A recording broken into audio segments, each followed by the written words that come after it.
I don't think that the amount of sacrilege is occurring that people think is occurring. But that being said, there are times when the particles are sufficiently large enough. And so that is actually happening. I've spoken with Bishop Athanasius Schneider quite a bit about the reception of Holy Communion in hand. And he was particularly concerned about the particles of our Lord being left on the hands and then swept on the floor. And he talked about, we've been, he said, trampling our Lord under our feet for 50 years.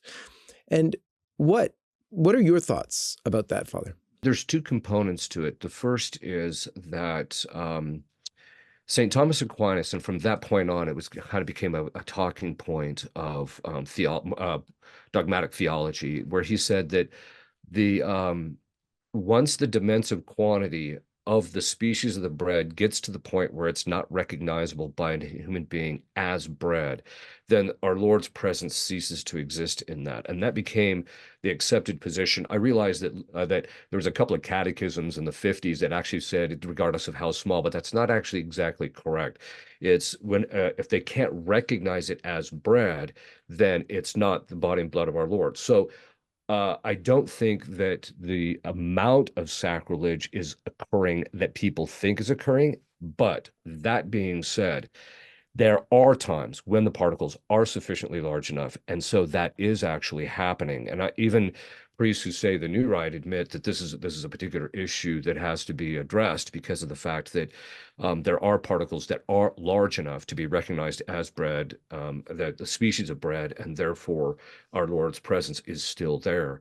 And so, and that, what's kind of ironic is that historically they didn't even have, when I was growing up in the 1960s, every so often this is when they first started putting carpet in churches, and every so often you'd see inside the sanctuary, you'd see like a section of the carpet that had been cut out and like a replacement piece had been put there. And that was because the host had been dropped in that particular carpet. And so they had to literally cut it out and burn it in order to make sure that there was no sacrilege that actually ended up occurring.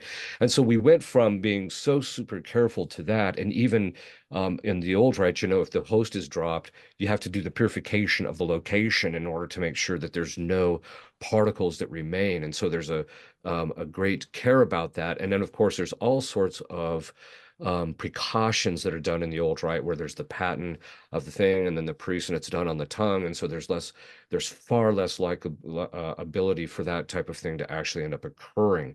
And so that's one of the reasons that the church had always done this, to safeguard, to make sure that that was done. And then the other side of it is but in the new rite, there's the safeguards aren't as much as in place. And so I think that type of thing is happening. I would agree with Bishop Snyder that is occurring, and that it's something that the church eventually needs. Actually, it would be nice if it addressed it immediately, but I don't think it will.